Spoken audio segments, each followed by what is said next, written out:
The train station was shivering with cold and fear on the morning Markus Rayman left home. Berlin looked grey, as if the sky itself already knew what the men boarding the trains did not, that most would never return. Markus stood among them with a small suitcase, a medical satchel, and eyes that tried to stay dry but kept burning anyway. He was 22, barely finished with his second year of medical school, and now the army had claimed him without asking if he was ready. He was, no one was. Around him, soldiers pretended to laugh, to joke, to act brave. Cigarettes burned down to filters without being smoked. Boots shifted nervously on the concrete. Mothers held their sons' faces as if memorizing them. Wives pressed shaking hands against uniforms that still smelled like factory dye. Fathers hugged quickly, as if afraid someone might see their weakness. Markus's mother only said 8 words to him when he boarded. "Don't forget who you are, my sweet boy." Then she slipped him a sealed envelope, telling him to read it when he was alone. He tucked it into his coat and forced himself not to look back as he climbed onto the train. Inside the carriage, men squeezed shoulder to shoulder.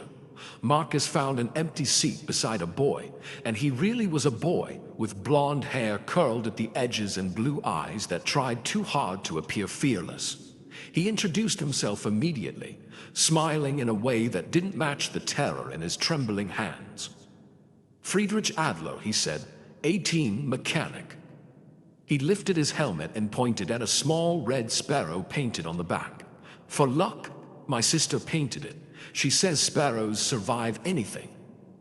Markus managed a polite nod, though the sight of that fragile bird almost broke him. In his mind, sparrows were the first things to die in storms.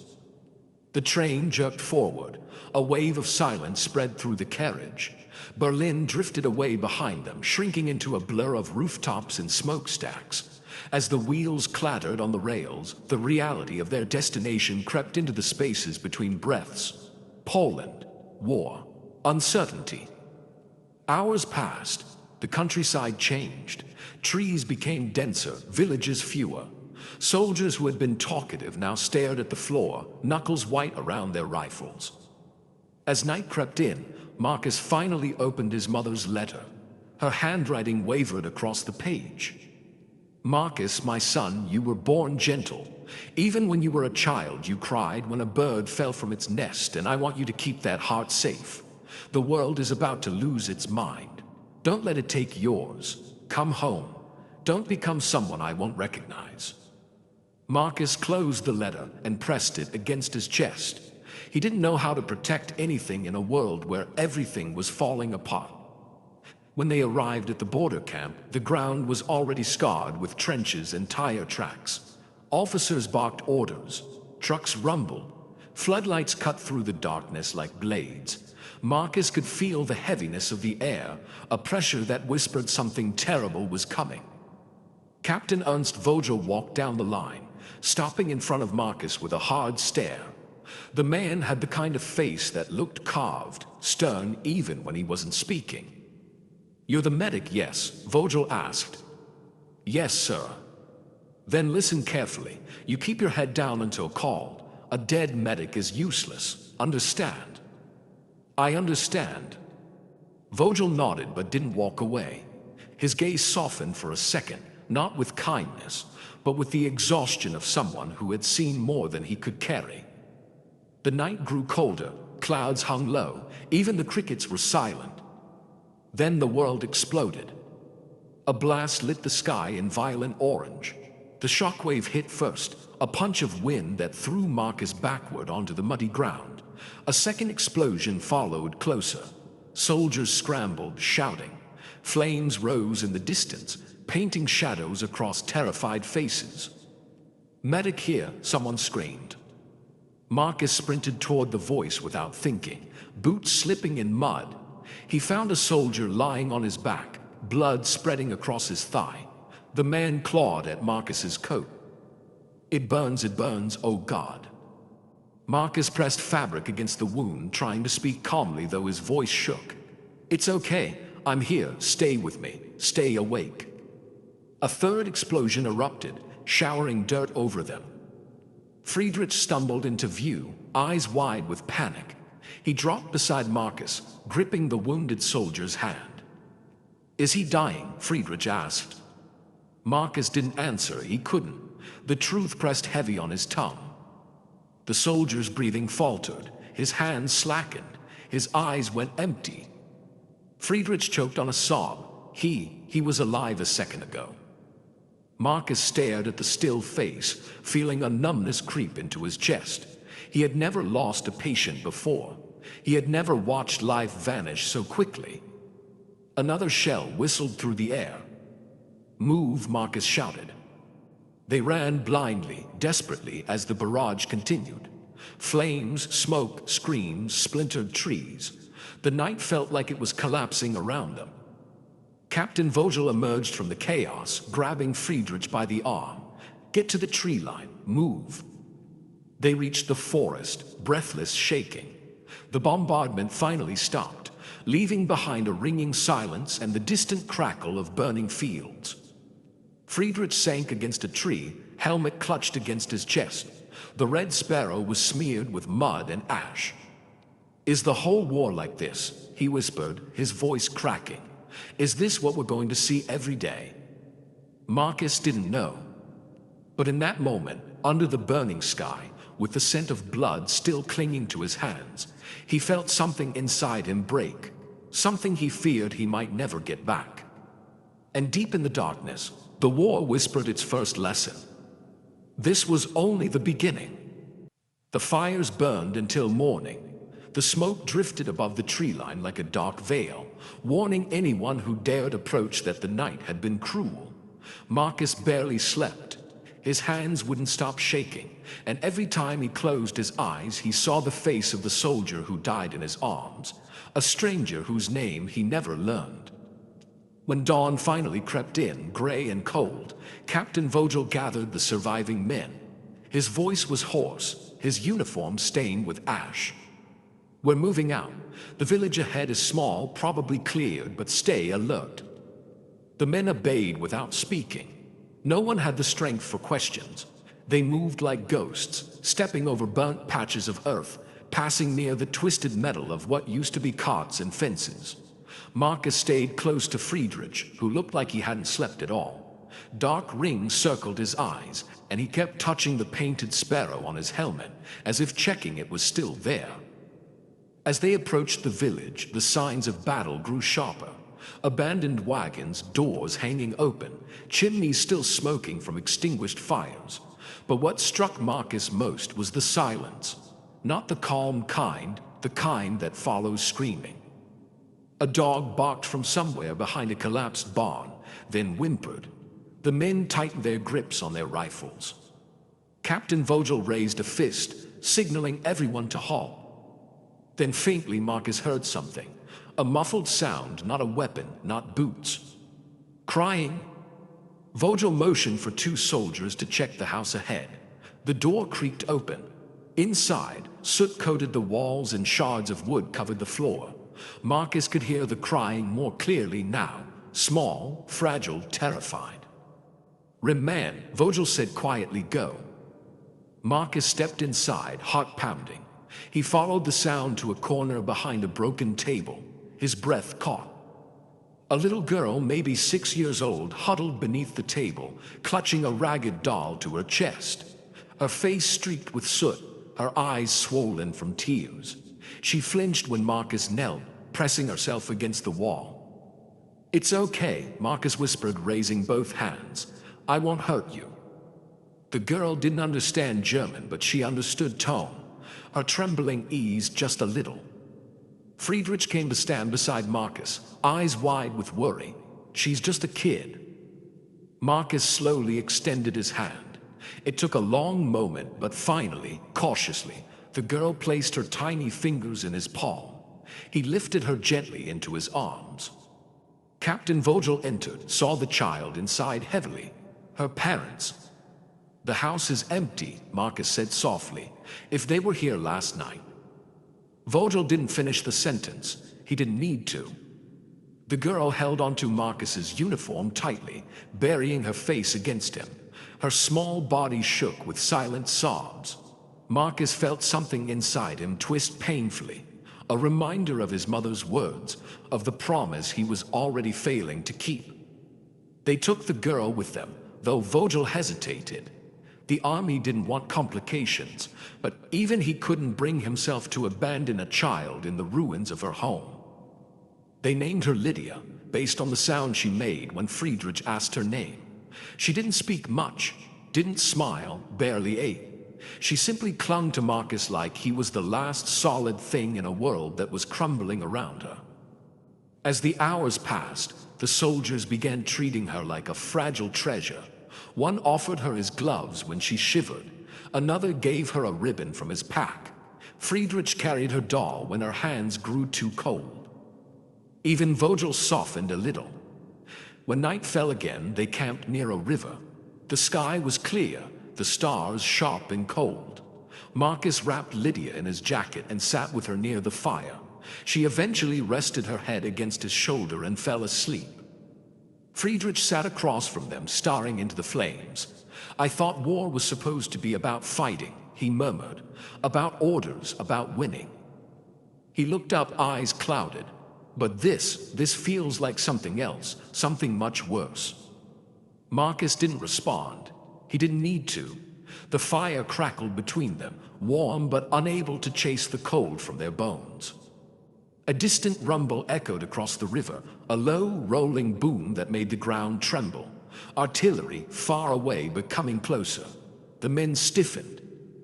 Vogel stood, listening. "Enemy movement north. We leave before sunrise."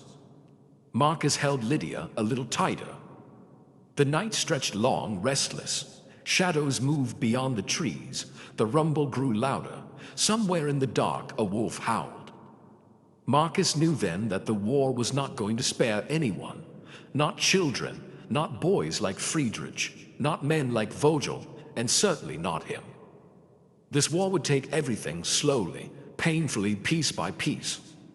And the first piece was already gone. The men marched before sunrise, slipping through the pale blue mist along the riverbank. Lidia clung to Markus's neck, her tiny fingers gripping tightly every time a distant explosion echoed. She had barely spoken a word since they found her. Trauma had stolen her voice long before Markus carried her from that ruined house. Friedrich walked beside them, rifle slung over his shoulder, glancing at Lidia every few steps as if checking she was still safe. His innocence, which had looked fragile from the beginning, now seemed ready to shatter at the slightest touch. Captain Vogel moved ahead of the column, signaling the pace. He rarely looked back, but Markus noticed that every time Lidia whimpered, Vogel's shoulders tensed. For all his strictness, the man had a heart he was trying desperately to bury under orders. By midday, the sun had risen high enough to burn away the fog, exposing a wide stretch of fields. The remnants of a Polish defensive line scattered across the ground, empty helmets, broken crates, a trench filled with abandoned tools. It looked as though the men here had fled quickly, chased by fear or by force. The silence was unnerving. A sudden rustling came from the tall grass ahead. The soldiers froze, fingers tightening around their rifles.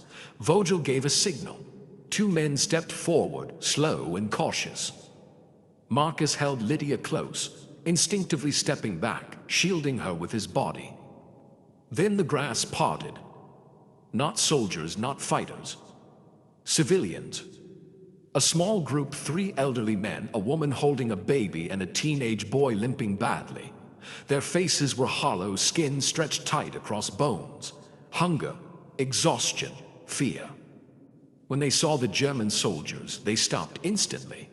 The woman clutched her baby closer, eyes wide, bracing for the worst. Vogel raised his weapon, but then lowered it slightly. "Markus," he said quietly, "see if they're hurt." Markus approached slowly. He set Lidia down gently. Friedrich knelt beside her, trying to coax her to stay put.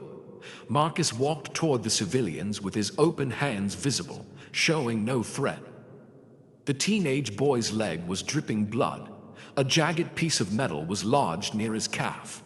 The boy tried to stand straighter, refusing to show fear, but his shaking gave him away. Markus knelt. "It's okay," he whispered in German, then repeated slowly in Polish, "I help." He pointed at the wound. The boy hesitated, then nodded weakly. Markus worked quickly, cleaning the wound, pulling the metal free. The boy clenched his teeth but didn't make a sound, even as tears pooled in his eyes. When Markus finished bandaging the leg, the boy whispered a quiet, trembling DZQ. "Thank you." The woman watched him closely, her expression changing. Something unspoken passed between them. Gratitude, confusion, maybe the realization that not every enemy carried cruelty in his hands. But before anything else could be said, a gunshot cracked in the distance. The sound hit Markus like a punch. The soldiers jumped into defensive positions, rifles raised. Vogel cursed under his breath. The shot wasn't near, but it wasn't far enough to ignore. "Movement south," one soldier said, squinting toward the tree line. "Can't see how many." The civilians panicked. The woman started crying, clutching her baby. The old men backed away. Even the teenage boy began trembling despite his attempt to appear brave. Vogel clenched his jaw, thinking fast. "We can't take them with us," he muttered, "but we can't leave them in the open either." Markus stepped forward immediately. "They'll die out here." Vogel shot him a hard look. "We're soldiers, not caretakers. If we..." Another gunshot, closer this time. The baby screamed. Lidia shrank against Friedrich, clutching his sleeve. Markus raised his voice. "Sir, please." Vogel stared at him, wrestling with duty and conscience. For a long moment, no one moved. Then Vogel exhaled, exhausted. "Fine, take them to the farmhouse west of here. Quick, we don't have long." Markus nodded, motioned for Friedrich, and together they guided the civilians toward the farmhouse. A half-burned structure standing alone on a small hill. The door hung crooked, the windows shattered, but at least it had 4 walls still standing. Inside, Markus helped them settle. The woman kissed Lidia's forehead in quiet thanks as Markus handed over spare bread and water. He and Friedrich turned to leave, but Lidia caught Markus's sleeve, eyes wide with fear. She didn't want him to go. "I'll be back," Markus whispered softly. "I promise." She loosened her grip slowly, reluctantly. Outside, the air felt thicker, charged. The soldiers regrouped. Vogel pointed toward the south. "We move now. Enemy patrol approaching." The men began marching. Markus cast one last look back at the farmhouse. Lidia stood in the doorway. The red sparrow on Friedrich's helmet reflected faintly in her eyes. As they moved deeper into the fields, the terrain grew uneven, dotted with the remains of old farm tools. The sky darkened with incoming clouds. A smell Markus recognized too well drifted into the air: smoke. Friedrich glanced nervously at Markus. "Do you hear that?" Markus did. The low rumble, the distant clanking of metal. Tanks. The first artillery shell landed a moment later. It hit the ground with a thunderous crack, sending dirt sky high. The shockwave blasted through Markus's chest. Men screamed. Boots slipped. Someone shouted for cover. A second shell screamed through the air. Vogel yelled for the men to scatter. Too late. The shell detonated near the center of the formation. Markus was thrown backward, the world flipping in a blur of smoke and thunder. His ears rang violently, his vision blurred.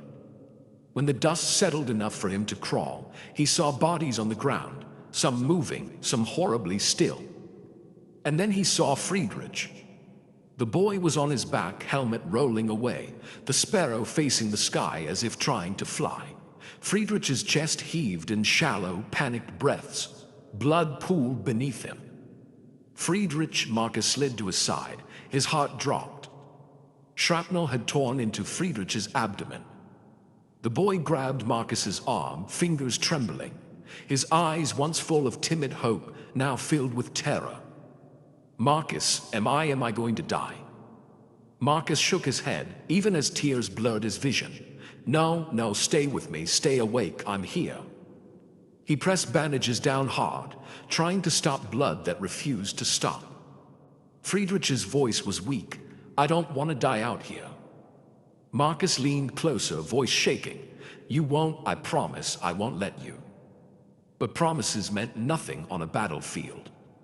Friedrich coughed, blood staining his lips. "Tell my sister the sparrow worked. It flew for me right." His hand loosened. His chest stilled. Markus stopped breathing for a moment. He stared at Friedrich's lifeless eyes, the red sparrow glinting faintly beside him, the world roaring around them. Captain Vogel shouted something in the distance, but Markus didn't hear it. All he could hear was the memory of Friedrich laughing on the train, showing off that painted bird. The boy who believed sparrows survived anything was gone. And for the first time since the war began, Markus felt something inside him break so violently he wondered if he would ever feel whole again. The battlefield around Friedrich blurred into a smear of smoke and ringing silence. Markus knelt there, unable to move, his hands still pressed against the boy's cooling body as if enough pressure might force life back into him. The red sparrow on the helmet lay on its side, dirt settling over it grain by grain. It looked like it, too, had fallen from the sky. "Reman, move." Captain Vogel's voice cut through the smoke like a blade. Markus didn't respond. He didn't even look up. Vogel appeared beside him, grabbing his shoulder. "We can't stay here." Markus shook his head slowly, as if underwater. He was just a kid. "We don't have time," Vogel growled, though there was a tightness in his voice that betrayed the strain underneath. "You want his death to mean nothing. You want to die beside him. Get up." Another explosion landed close, too close, showering them with dirt. The ground trembled violently. Vogel pulled Markus up by force. The medic stumbled, legs weak, heart hammering without rhythm. He looked back once at Friedrich, at the stillness, the red on the ground, the sparrow, then forced himself to turn away. They sprinted toward a ditch as more shells screamed through the sky. The air crackled with shrapnel. One man was hit mid-step, collapsing instantly. Another dragged himself by his elbows, leaving a trail of blood. The war did not pause for grief. Inside the ditch, Markus pressed his back against the cold mud wall, gasping for breath. Vogel crouched beside him, scanning the horizon. "Enemy armor," Vogel said, voice clipped. "We can't hold them off. We need to regroup with the rest of the company." Markus barely heard him. His mind replayed Friedrich's last words on an endless loop, over and over until they blended with the distant thunder of artillery. The man who had believed in luck, the boy who thought sparrows could survive anything.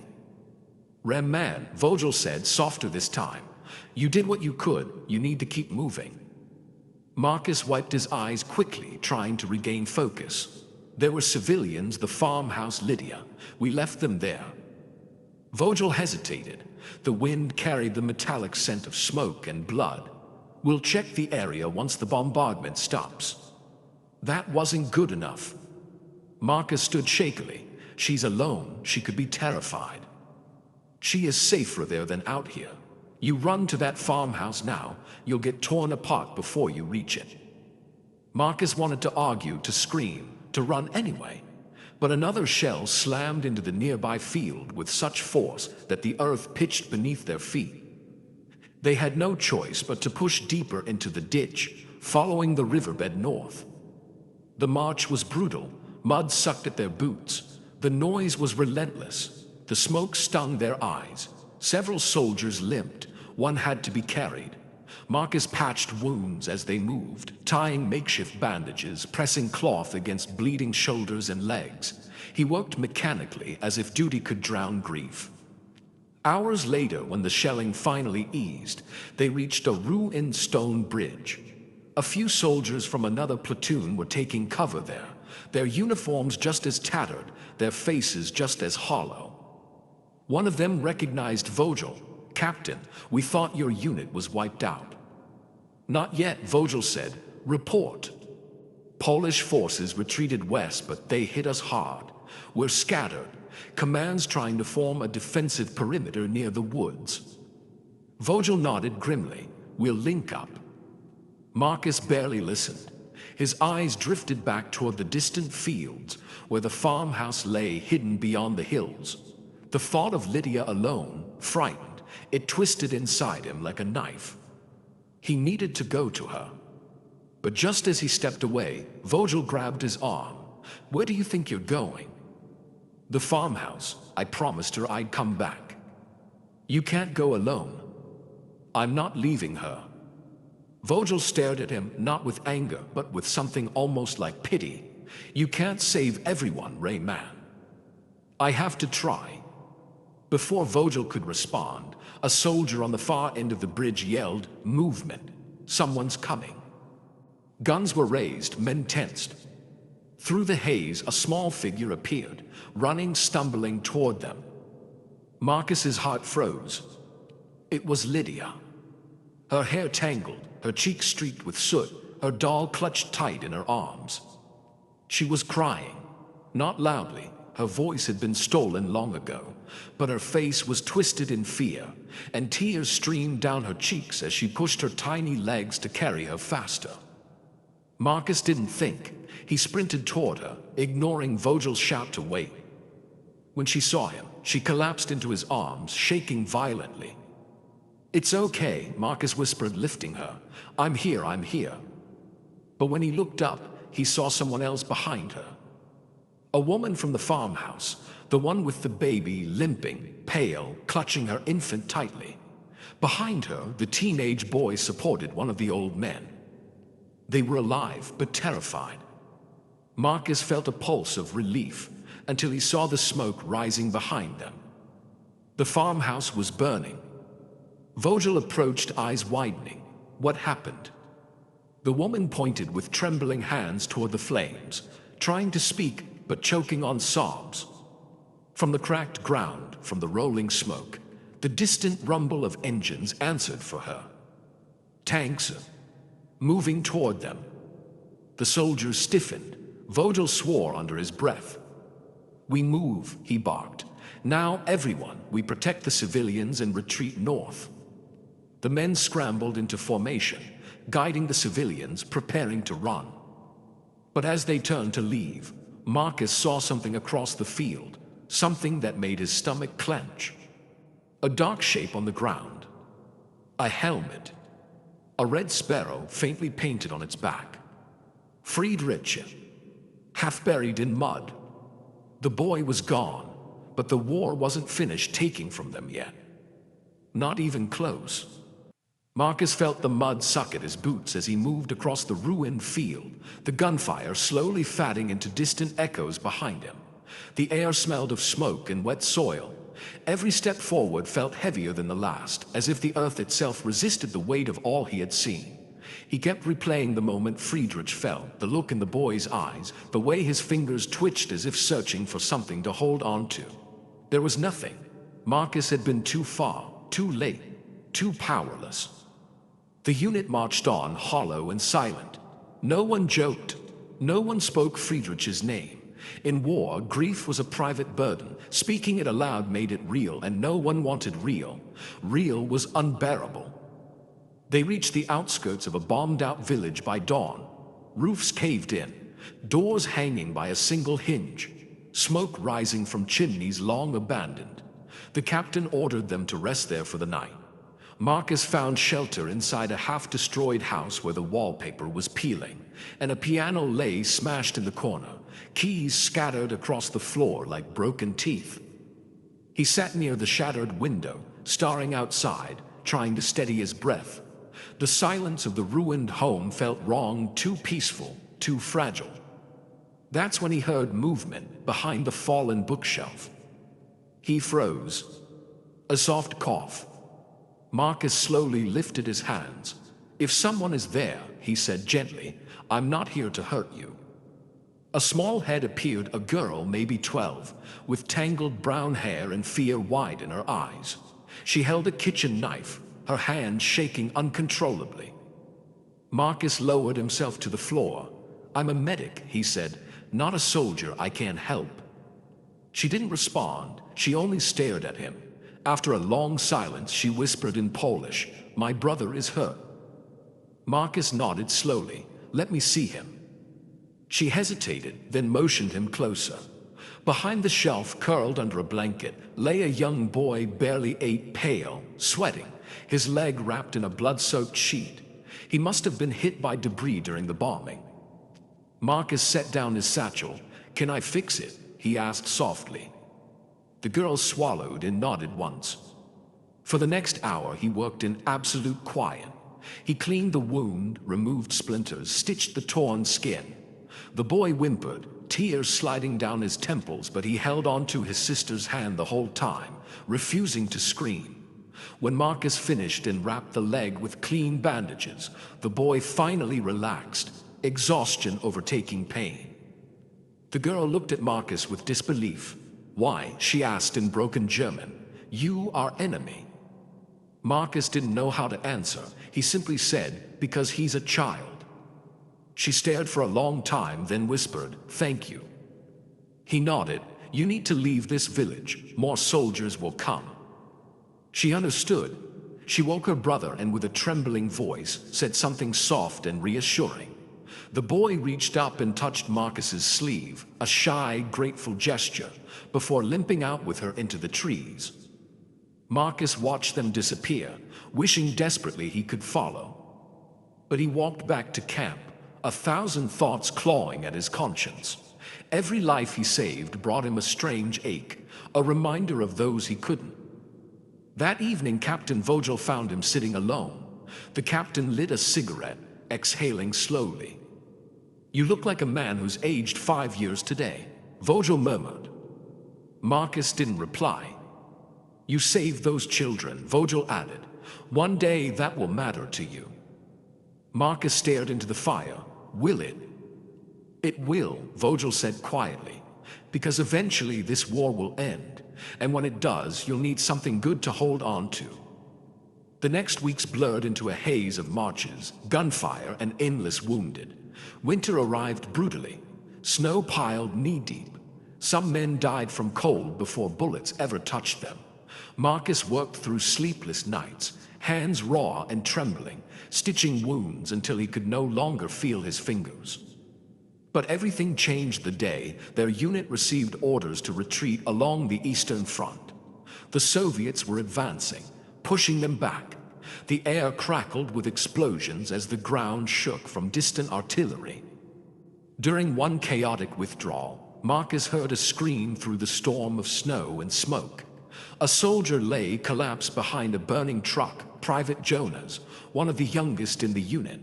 He'd been struck by shrapnel in the stomach. Markus crawled through the bullets, grabbed Jonas, and dragged him behind a wall. Jonas's face was soaked with blood and melting snow. "Am I dying?" Jonas choked out. "Not if I can help it," Markus whispered. But he knew the truth. The wound was deep, too deep. Jonas coughed, gripping Markus's collar. "Write my mother," he gasped. "Tell her I wasn't scared." Markus blinked hard. "You can tell her yourself when we get out of here." Jonas tried to smile, but his eyes unfocused. "Lie to me if you must," he whispered. "Just don't let me die alone." Markus held him. Minutes stretched like hours. Snow settled on Jonas's hair. The boy's breathing slowed, then stopped. When the firing finally ceased, Markus carried Jonas's body through the snow, refusing to leave him behind. Men watched in silence as Markus dug a shallow grave with frozen hands. He placed Jonas inside, smoothing the snow over his peaceful face. Then he reached into his coat and pulled out a letter, writing Jonas's mother the words her son had begged for. The war dragged on. Town after town fell. Men vanished. Nights were spent listening to distant thunder from artillery and wondering if morning would come. But the end finally arrived in 1945. The world was shattered. Germany surrendered. Soldiers tossed their rifles to the ground as if the metal itself burned them. Some cried. Some laughed hysterically. Others simply stared at the sky, realizing for the first time how quiet it could be. Markus walked away from the ruins of his unit with only his satchel and a wooden box of letters. Letters from his mother. The one he wrote to Jonas's mother, and the many he had never mailed because he could not bear to make someone else's grief real. He wandered for days, passing refugees, broken buildings, empty roads. Eventually, he reached a small railway station, not unlike the one where he'd first boarded years ago. But now, he was not the same boy who had stood there with polished boots and trembling hands. As he waited on the cold bench for a train that might take him home, he heard soft footsteps. A young woman approached with 2 children stepping shyly behind her. He looked up. It was the girl from the ruined village. She was older now, no longer a frightened child but a survivor, eyes steady with a quiet strength. Beside her, the boy he had treated limped slightly but smiled, a small, warm smile that held years of gratitude. They had survived. She spoke his name gently, as if she had practiced it for years. Markus. He stood overwhelmed. You made it. We lived because of you, she said. I wanted to thank you again. She reached into her coat and handed him a folded piece of paper. Inside was a hand-drawn picture, a simple sketch of a soldier kneeling beside 2 children. Above it were 3 words written in careful German. You saved us. Markus felt tears burn his eyes. He pressed the drawing to his chest. For the first time in years, he felt something inside him repair itself, a tiny healing of the wound the war had carved into his soul. The train whistle sounded. She turned to leave, but Markus called out, "Wait, what are your names?" The girl smiled. "Anna," she said, touching her chest, then pointing to her brother Thomas. He nodded. "Be safe." "We will," she whispered. Markus watched them walk away until they disappeared into the crowd. Then he boarded his train, holding the drawing with both hands. As the train pulled away, he looked out the window at the passing landscape, fields that would bloom again, towns that would rebuild, people who would heal slowly, painfully, but undeniably. Markus realized Captain Vogel had been right. One day, the good he had done would matter. It mattered now. The train rumbled forward, carrying Markus toward whatever life waited for him after the war. A life he would rebuild not from the ruins behind him, but from the small moments of humanity he had managed to save along the way. In the end, his war was not defined by the lives he lost. It was defined by the lives he saved.